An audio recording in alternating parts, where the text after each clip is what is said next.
नवीन cotton market Amravati येथे जय हनुमान श्री संत गजानन महाराज भक्त सेवा समिती यांच्या वतीने श्री संत गजानन महाराजांच्या प्रगट दिन सोहळा भक्तिभावात पार पडला। समितीच्या वतीने यंदा या उपक्रमाचे 16वे वर्ष साजरे करण्यात आले। या प्रसंगी पहाटेपासूनच भाविकांची मोठी गर्दी पाहायला मिळाली। कार्यक्रमाची सुरुवात श्री संत गजानन महाराजांच्या महाअभिषेकाने करण्यात आली।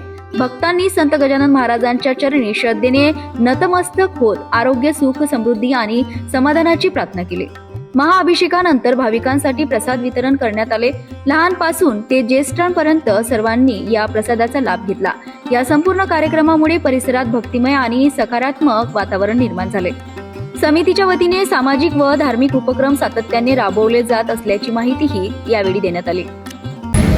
जय हनुमान श्री संत गजानन महाराज भक्त सेवा समिती नवीन कॉटन मार्केट अमरावती जवळजवळ 16वं वर्ष आहे। तरी 16 वर्षाआधी एका छोट्याशा उद्देशाने या समितीची आम्ही स्थापना केली होती। पहिली सुरुवातीला छोटासा प्रगट दिन आणि भक्तांना मोफत शेगाववारी आम्ही या ठिकाणी मिळवतो। पाहता आज 16वं वर्ष या ठिकाणी उगवत आहे आणि आजचा मात्र या ठिकाणी वर्षहीभर दर गुरुवारी भव्य दिव्य अशी महाराजांची महाआरती होती।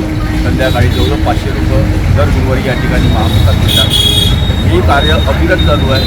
लोकवर्गणीतूनच या ठिकाणी हे कार्य सुरू आहे। याशिवाय प्रगट दिन शेगावला धान्य आम्ही पाठवत असतो। दरवर्षी तर श्रावण महिन्याच्या निमित्ताने शेगावला मागील 2 वर्षापासून जवळजवळ आम्ही 1.5 क्विंटल धान्य 150 क्विंटल धान्य आम्ही पाठवलेलं आहे दरवर्षी।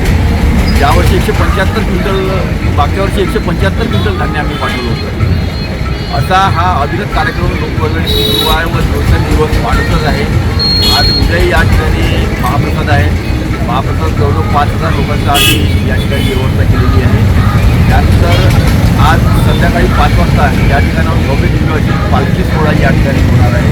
या पालखी सोहळ्यासाठी मी नागरिकांना आवाहन करेल की सर्वांनी या ठिकाणी उपस्थित राहून पालखी सोहळ्याची शोभा वाढवावी आणि आपणातर्फेही या महाप्रसादासाठी अवश्य लाभ घ्यावा। आपण सर्वांनी यावं, सर्वांनी इथलं हे कार्य बघावं व याच्याविषयी 2 शब्द आपण नक्की सांगावे की आम्हाला जेणेकरून त्यातून काहीतरी मिळेल। बस एवढं बोलून धन्यवाद।